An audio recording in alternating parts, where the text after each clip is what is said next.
INPOV. The first thing I notice isn't the damn lock. It's the smell.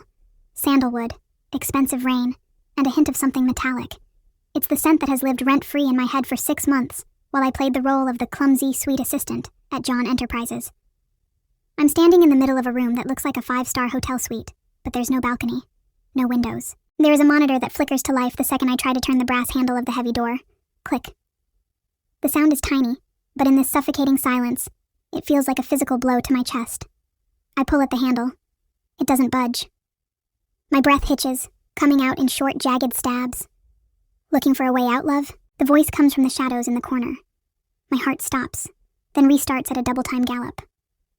Jungkook is sitting in a deep leather armchair, legs crossed, a glass of amber liquid in his hand. He isn't wearing his usual corporate suit. He's in a black silk shirt, the top 3 buttons undone, revealing the ink crawling up his neck. He looks unhinged, in a very, very attractive way that makes me want to scream. Jungkook. I breathe out, trying to keep my voice steady. What is this? My team is expecting a check-in. If I don't call in 10 minutes... Your team is currently scrambling to figure out why their star agent signal just flatlined in the middle of the Han River, he interrupts, his voice a low, terrifying purr. He stands up, and the sheer scale of him fills the room. He's all muscle and controlled menace. You're dead, YN. Or at least, the version of you that works for the government is. I back away, my heels sliding on the marble. How long? How long have you known?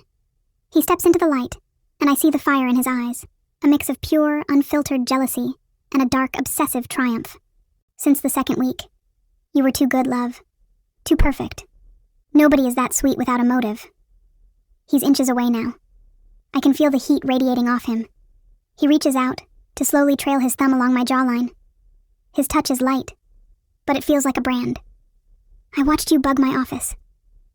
I watched you steal those files, he whispers, leaning down until his lips are brushing against my ear.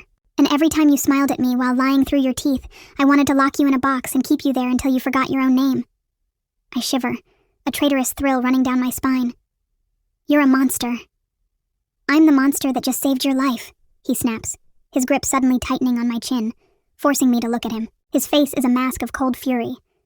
The CIA was going to burn you the second you got that data. I didn't kidnap you to kill you. I kidnapped you because you're mine. Jungkook FF, she's terrified.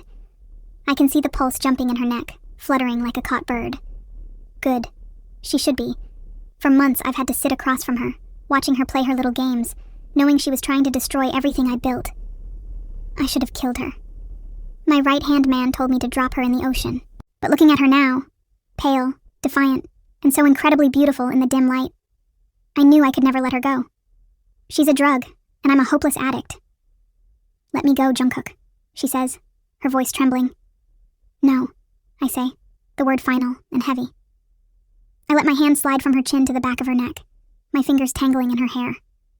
I pull her head back just enough so she has to acknowledge the power dynamic here. This is my safe house. Not even my top trusted know the coordinates. There are no cameras I don't control, no doors I don't lock. I lean in, my nose brushing against hers. I want to devour her, but I want to break her spirit first. I want her to realize that the world outside has ended, and I am her only god now. Rule number 1, YN, I mutter, my voice dropping to a dangerous register. You don't mention your team again. They don't exist. Rule number 2, you don't touch that door unless I'm holding your hand. She glares at me, that fiery spirit still burning. And if I break them? I lean down, my lips ghosting over hers, teasing her, making her breath hitch. Then the rules get a lot more physical, and I think we both know you'd secretly love that. I pull away, leaving her breathless and shaking by the bed. I head for the door, the keys jingling in my hand, a reminder of who holds the power. Dinner is in an hour. There's a dress on the bed. Wear it. If you're not ready, I'll come back and dress you myself. I walk out, the heavy door thudding shut behind me. She's finally where she belongs. Under my roof. Under my thumb. Under my skin. YNPOV. The dress is a trap. It's a floor-length backless slip of emerald silk that feels like water against my skin. It's expensive, and I hate how much I don't hate it. I stare at my reflection in the floor-to-ceiling mirror. I look like a queen, but I feel like a sacrifice. Focus, YN. I'm an agent. I've survived interrogation training.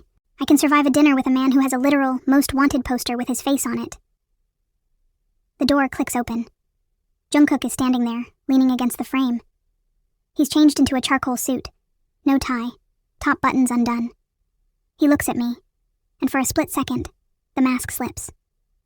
His eyes widen, dark and hungry, scanning me from my messy bun down to my bare toes. "I told you to be ready," he says, his voice dropping low. It's thick, like honey and gravel. "You look infuriating." "Glad to be a nuisance," I snap, grabbing a pair of heels. He walks toward me, his movements fluid and predatory. He doesn't stop until he's directly behind me. I see our reflection, his large tattooed hands resting tentatively on my waist. The contrast of his dark suit against the emerald silk is enough to make my brain short-circuit. "You're not a nuisance, love," he whispers into the crook of my neck, his breath ghosting over my skin. "You're a distraction I've decided to keep. Now move. I don't like my food cold." He leads me to a dining room that's more like a glass-walled sanctuary. The table is set for 2, 5 courses, silver cutlery, and enough tension to shatter the crystal. "Eat," he commands, gesturing to the plate. I'm not hungry. I want to know what the plan is. "Are you keeping me here until I rot?" I ask, my voice sharper than the steak knife beside me. Jungkook slowly cuts a piece of wagyu, his expression unreadable. "I'm keeping you here until you realize that there is no outside anymore.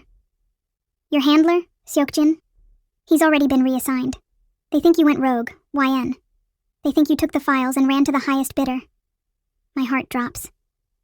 "You framed me." He looks up, a slow, dark smirk spreading across his face. "I gave them a story they wanted to believe. It was easy. You were always too good at your job. Everyone expected you to realize eventually that you're worth more than a government paycheck." "You're a psychopath," I whisper, my eyes stinging. "I'm a man who gets what he wants," he counters, reaching across the table to cover my hand with his. His palm is warm, steady. "And I've wanted you since the first day you walked into my office pretending to be an intern who couldn't use a photocopier." Jungkook Povi. She's trying to hold it together, but I can see the flicker of betrayal in her eyes. It hurts her that her team gave up on her so easily. Good. I want her to feel abandoned by the world. I want me to be the only person she has left to turn to.